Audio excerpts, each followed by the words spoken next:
Doctor G Madegowda ಪ್ರತಿಷ್ಠಾನ ಭಾರತೀಯ education trust ರೀ. ಭಾರತೀಯ ನಗರ ಮಹಾತ್ಮ ಗಾಂಧಿ ಸ್ಮಾರಕ ಟ್ರಸ್ಟ್ ರೀ. ಮಂಡ್ಯ ಡಾಕ್ಟರ್ ಅಭಿಮಾನಿ ಬಳಗ ಗಾಂಧಿ ಭವನದಲ್ಲಿ ನಡೆದ 29ನೇ ವರ್ಷದ ರಾಜ್ಯಮಟ್ಟದ ಡಾಕ್ಟರ್ ಜಿ ಮಾದೇಗೌಡ ಸಮಾಜ ಸೇವಾ ಮತ್ತು ಸಾವಯವ ಕೃಷಿಕ ಪ್ರಶಸ್ತಿ ಪ್ರದಾನ ಸಮಾರಂಭದಲ್ಲಿ ಶರಣಪ್ಪ ಸಲಾದಪುರ ಹಾಗೂ ಡಾಕ್ಟರ್ ವಿಜಯ್ ಅಂಗಡಿರವರಿಗೆ ಕರ್ನಾಟಕ ಸರ್ಕಾರದ ವಿಧಾನ ಪರಿಷತ್ತಿನ ಅಧ್ಯಕ್ಷರಾದ ಬಸವರಾಜ ಹೊರಟ್ಟಿರವರು ಪ್ರಶಸ್ತಿ ಪ್ರದಾನ ಮಾಡಿದರು. ಈ ಸಂದರ್ಭದಲ್ಲಿ ವಿಧಾನ ಪರಿಷತ್ ಸದಸ್ಯರಾದ ಮಧು ಜಿ ಮಾದೇಗೌಡ, ಬೆಂಗಳೂರು ಜೆಆರ್ ಮಹಿಳಾ ಪದವಿ ಪೂರ್ವ ಕಾಲೇಜಿನ ಪ್ರಾಂಶುಪಾಲರಾದ ಡಾಕ್ಟರ್ ಪ್ರೇಮಸಿದ್ದರಾಜು ಇನ್ನಿತರ ಇದ್ದರು.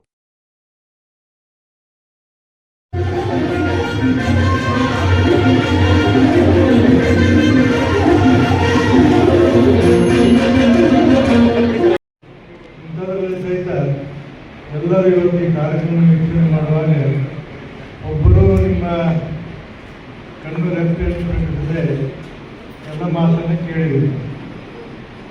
ನಾನು ಆಯೋಜಕರಿಗೆ ಒಂದು ಮಾತು ಹೇಳಬೇಕಾಗಿತ್ತು.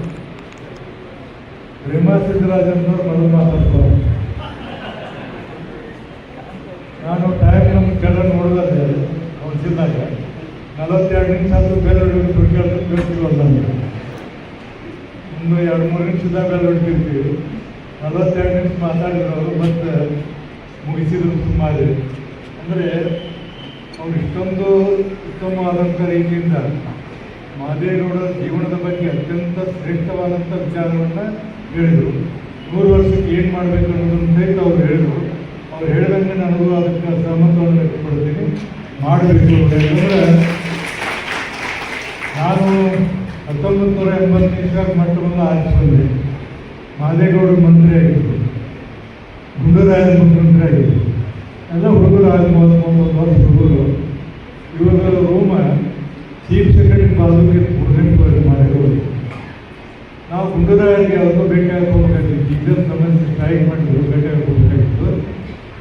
ಭೇಟಿಯಾಗಿ ಹೋಗಿ ಬಂದಾಗ ಅವ್ರು ಮೀಟಿಂಗ್ ಮುಗಿಸಿ ಗುಂಡೂರಾಯ ಮೀಟಿಂಗ್ ಮುಗಿಸಿ ಬರ್ತಿದ್ರು.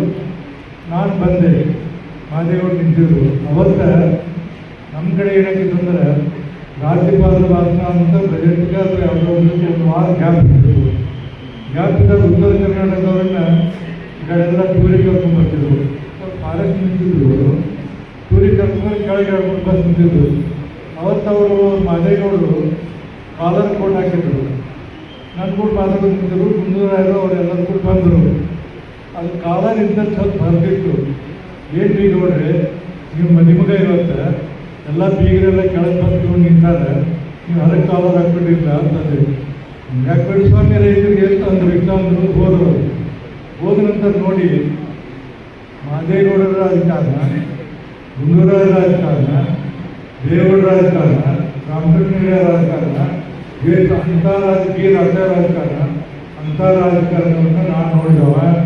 ಇವತ್ತಿನ ರಾಜಕಾರಣದಲ್ಲಿ ಇರಲಿಕ್ಕೆ ಒಂದೊಂದ್ಸರಿ ನಮಗೆ ಅಂದರೆ ಒಂದು ಹಿಮಾಲಯ ಪರ್ವತದ ಕೆಳಗೆ ನಿಂತು ಅದು ಕೊನೆಯೇ ಕಾಣುತ್ತಿಲ್ಲ ನನಗೆ. ಆದರೆ ಒಂದನ್ನು ನಾನು ಹೇಳಬಲ್ಲೆ, ಕೆಳಗೆ ನಿಂತಾಗ ಪರ್ವತದ ಒಂದು ರೂಪ ಯಾವ ರೀತಿ ನಾನು ಖಂಡಿತ ಅಂತ ಹೇಳಬೇಕು ಅಷ್ಟೇ ಅವ್ರು ಹೇಳೋಕ್ಕೆ ಸಾಧ್ಯ. ಹೊರತಾಗಿ ಜಿ ಮಾದೇಗೌಡರ ಬಗ್ಗೆ ಪ್ರತಿಯೊಂದು ವಿಚಾರನ ಅವರ ಬದುಕಿನುದ್ದಕ್ಕೂ ಅವರ ಹೆಜ್ಜೆ ಗುರುತುಗಳನ್ನು ಬಹುಶಃ ಹೇಳಲಿಕ್ಕೆ ಭಾಳ ಕಷ್ಟ ಆಗ್ತದೆ ನನಗೆ. ಆದರೂ ಏಕೆಂದರೆ ಈ ಒಂದು ಜಿ ಮಾದೇಗೌಡರ ಪ್ರಶಸ್ತಿ ನನ್ನ ಬದುಕಿಗೆ ಒಂದು ಕಿರೀಟ. ನನಗೆ ಇನ್ನೊಂದು ನೆನಪು ಬರ್ತದೆ. ನೀವು ಕುಂತ ಜಾಗದಲ್ಲಿ ನಾನು ಕುಂತಿದ್ದೆ. ಕಾವೇರಿ ಹೋರಾಟದಲ್ಲಿ ಅವರು ಅಧ್ಯಕ್ಷರಾಗಿದ್ದರು. ನಾನು ರೈತ ಸಂಘ ಹೋರಾಟದಲ್ಲಿ ಪಾಲ್ಗೊಂಡಾಗ ನಿಮ್ಮ ಜಾಗದಲ್ಲಿ ನಾನು ಕುಂತಿದ್ದೆ. ಜಿ ಮಾದೇಗೌಡರು ನಮ್ಮನ್ನು ಉದ್ದೇಶಿಸಿ ಭಾಷಣ ಮಾಡಿದರು. ಅವತ್ತ ಅವರ ವ್ಯಕ್ತಿತ್ವ, ಅವರು ಮಾತಾಡ್ತಕ್ಕಂಥ ರೀತಿ, ಅವರ ಈ ಭೂಮಿಯ ಬಗ್ಗೆ ಇರ್ತಕ್ಕಂಥ ಒಂದು ಕಳಕಳಿ, ಈ ಜನರ ಮೇಲೆ ಇರ್ತಕ್ಕಂಥ ಪ್ರೀತಿಯ ಒಂದು ಮನಸ್ಸನ್ನು ನಾನು ಅವತ್ತ ಕಂಡಿದ್ದೇನೆ. ಅದಕ್ಕೆ ಬಹುಶಃ ನನ್ನ ಪುಣ್ಯ ಏನೋ, ಬಹುಶಃ ಈ ಗಾಂಧಿ ಭವನಕ್ಕೆ 2ನೇ ಸಲ ಬಂದು ಪ್ರಶಸ್ತಿಗೆ ತಗೊಳ್ಳಿಕ್ಕೆ ಈ ಒಂದು ವೇದಿಕೆ ಮೇಲೆ ಕುಳಿತಿದ್ದೀನಿ. ನಿಜವಾಗಿ ನನಗೆ ಭಾಳ ಅದು ಧನ್ಯತೆ ಭಾವನ ಬರ್ತಾ ಇದೆ. ಈ ಒಂದು ವಿಚಾರದಲ್ಲಿ ಒಂದು ಜಿ ಮಾದೇಗೌಡರು ತಮ್ಮ ಹೆತ್ತವರ ತಂದೆಯ ತಾಯಿಯ ಕನಸನ್ನು, ಈ ಭೂಮಿಯ ಋಣವನ್ನು 100% ಅವರು ಬದುಕಿನುದ್ದಕ್ಕೂ ಅದನ್ನು ಸಾಧಿಸಿ ನಮ್ಮನ್ನು ಅಗಲಿದ್ದಾರೆ. ಅವರು ಬಹುಶಃ ಅವರ ದೇಹ, ಅವರ ಅವರು ದೇಹ ಇರಲಿಕ್ಕಿಲ್ಲ, ಅವರ ಭಾವ ಮಾತ್ರ ನಮ್ಮ ಮುಂದಿದೆ, ಅವರ ವಿಚಾರಗಳು, ಅವರ ಚಿಂತನೆಗಳು ನಮ್ಮ ಮುಂದಿದ್ದೇವೆ ಅಂತಕ್ಕಂಥದ್ದು ನನಗೆ ಅನಿಸ್ತಾ ಇದೆ. ಆದರೆ ಬದುಕಿನುದ್ದಕ್ಕೂ ಅವರು ಒಂದು ವಿಶೇಷವಾದ ಬದುಕನ್ನು ಮಾಡಿರ್ಬೇಕಂದ್ರೆ ಇದುವರೆಗೂ ಡಾಕ್ಟರ್ ಭೀಮ್ ಅವರಿರ್ಬೋದು, ಮೊದಲೇ ಮಾತಾಡುವಾಗ ಕೆಲವು ವಿಚಾರಗಳನ್ನು ಕೇಳಿದೆ ನಾನು. ಯಾಕಂದರೆ ಯಾವ ರೀತಿಯಾದ ಒಂದು ವಿಚಾರ ಶಕ್ತಿ ಇತ್ತ ವ್ಯಕ್ತಿಗೆ ಅಂದರೆ ಜನರಿಗಾಗಿ ರಾಜಕೀಯ ಮಾಡಿದ್ರು ಹೊರತಾಗಿ ಬದುಕಿಗಾಗಿ ಅಲ್ಲ, ಸ್ವಂತಕ್ಕಾಗಿ ಅಲ್ಲ, ಜನರಿಗಾಗಿ ರಾಜಕೀಯ ಮಾಡಿರುವಂಥ ಒಬ್ಬ ವ್ಯಕ್ತಿತ್ವ ನಮ್ಮ ಕರ್ನಾಟಕ ರಾಜ್ಯದಲ್ಲಿ ಭಾರತ ದೇಶಕ್ಕೆ ಒಂದು ಒಂದು ಮಾದರಿಯ ವ್ಯಕ್ತಿತ್ವವನ್ನು ನಾವು ಜಿ ಮಾದೇಗೌಡರಲ್ಲಿ ಕಾಣ್ತೀವಿ. ಬಹುಶಃ ಸ್ವಂತಕ್ಕಾಗಿ ರಾಜಕೀಯ ಮಾಡಿದವ್ರನ್ನ ನಾವು ನೋಡ್ತಿದ್ದೀವಿ ಇವತ್ತಿನ ದಿನಮಾನಗಳಲ್ಲಿ. ಆದರೆ ಜನರಿಗಾಗಿ ರಾಜಕೀಯ ಮಾಡ್ತಕ್ಕಂಥ ನಾಯಕ ಇವತ್ತು ಭಾಳ ವಿರಳ ಅಂತಕ್ಕಂಥ ಸ್ಥಿತಿ ಬಂದಿರ್ತೀವಿ ನಾವು ಇವತ್ತಿನ. ಅಂತ ಒಂದು ವ್ಯಕ್ತಿತ್ವವನ್ನು ಬಹುಶಃ ನಾವು ಬಹುಶಃ ನಾವು ನಮ್ಮೆಲ್ಲರ ಮುಂದೆ ಬಹುಶಃ ಜಿ ಮಾದೇಗೌಡರು ನನ್ನಂಗೆಯೇ ತಾವು ಕೂಡ ನೋಡಿದವರಿಗೆ ಭಾಳ ಜನ ಇದೆ. ಅವರ ಬದುಕು ಯಾವ ರೀತಿಯಾದ ಒಂದು ಕಾಣಿಸುತ್ತದೆ, ಅವರು ಯಾವ ರೀತಿ ಬದುಕಿದ್ರು ಅವರದಾದ ಉಪವಾಸದಲ್ಲಿ ಭೂಮಿಯು ಸೃಷ್ಟಿಯಾದಾಗಲಿಂದ ಆಗಾಗ್ಗೆ ಈ ಪ್ರಕ್ರಿಯೆ ಕಾಣ್ತಾ ಇರುತ್ತೆ. ಸದಾ ಸಮೃದ್ಧಿ ಒಳಿತಲ್ಲ ಅನ್ನೋದನ್ನು ಈ ಭೂಮಿ ಈ ಮೂಲಕ ತಿಳಿಸ್ತಾ ಇದೆ. ನಾವೆಲ್ಲರೂ ಪರಿಸರದಿಂದ ಸಾಕಷ್ಟು ಪಾಠಗಳನ್ನು ಕಲಿತಿದ್ರೂ ಕಾಲಕ್ರಮೇಣ ಮರಿತೀವಿ, ಕಷ್ಟಗಳು ಬಂದಾಗ ಎಚ್ಚೆತ್ತುಕೊಳ್ತೀವಿ. ಇಂದಿನ ಆಧುನಿಕ ಬದುಕಿನಲ್ಲಿ ಈ ಭೂಮಿಗೆ ಕೆಡುಕುಗಳು ಎಲ್ಲೆಡೆ ಕಾಣ್ತದವೆ. ಅವುಗಳಿಂದ ಪರಿಣಾಮಗಳನ್ನು ನಾವು ಅನುಭವಿಸ್ತಾ ಇದ್ದೀವಿ. ಮಣ್ಣೇ ಜೀವ, ಮಣ್ಣೇ ದೈವ ಎಂಬುದನ್ನು ನಾವು ಸದಾ ನೆನಪಿನಲ್ಲಿ ಇಟ್ಟುಕೊಂಡು ನಾವು ಕೆಡದಂತೆ ಜೀವಿಸಬೇಕು. ಜೀವನವಿಡೀ ನಾವೆಲ್ಲ ಪರಿಸರ ಪ್ರಿಯ ತತ್ವಗಳನ್ನು ಅನುಸರಿಸಬೇಕಾಗಿದೆ. ರಾಸಾಯನಿಕಗಳ ಬಳಕೆಗೆ ಕಡಿವಾಣ ಹಾಕಿಕೊಂಡು ಕೃಷಿ ಮಾಡಬೇಕಿದೆ.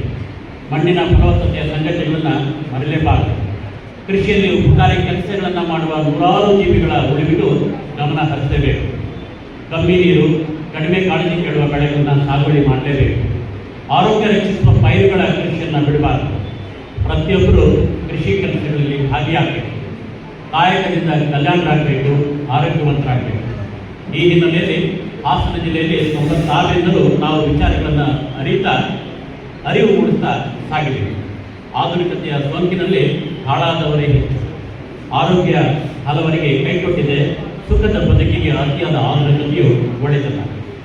ಹಳ್ಳಿಗಳನ್ನು ಬಿಟ್ಟು ಕೃಷಿ ತಂದು ಪೇಟೆ ಸೇರಿರುವ ಜನರೇ ಇಂದು ಹೆಚ್ಚು ಕಾಣುತ್ತಿರುವಾಗ ಕೆಲವರಿಗೆ ಈ ಓಟ ಬೇಡವೆನಿಸಿದೆ.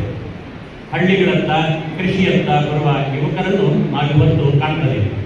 ಅತಿ ಓದು, ಅತಿ ದುಡ್ಡು ಬೇಡ ಅಂದ್ಕೊಂಡು ಮಣ್ಣಿನ ಕಾಯಕಕ್ಕೆ ಮರಳುವ ಜನರು ಇವತ್ತು ಕಾಣಿಸುತ್ತಾರೆ. ಜಾಣತನವನ್ನು ಬಳಸಿ 10-20 ಜನರು ಮಾಡಲು ಆಗದಿದ್ದನ್ನು ಒಬ್ಬಿಬ್ಬರು ಮಾಡಿದರೆ ಕೋಟಿ ವಿದ್ಯೆಗಳಲ್ಲಿ ಮೇಟಿ ವಿದ್ಯೆಯೇ ಮೇಲು ಎಂಬುದನ್ನು ಇಂಥವರಿಗೆ ನಾವು ಗಮನಿಸಿದಾಗ ನೆನಪಾಗ್ತಾ ಇದೆ.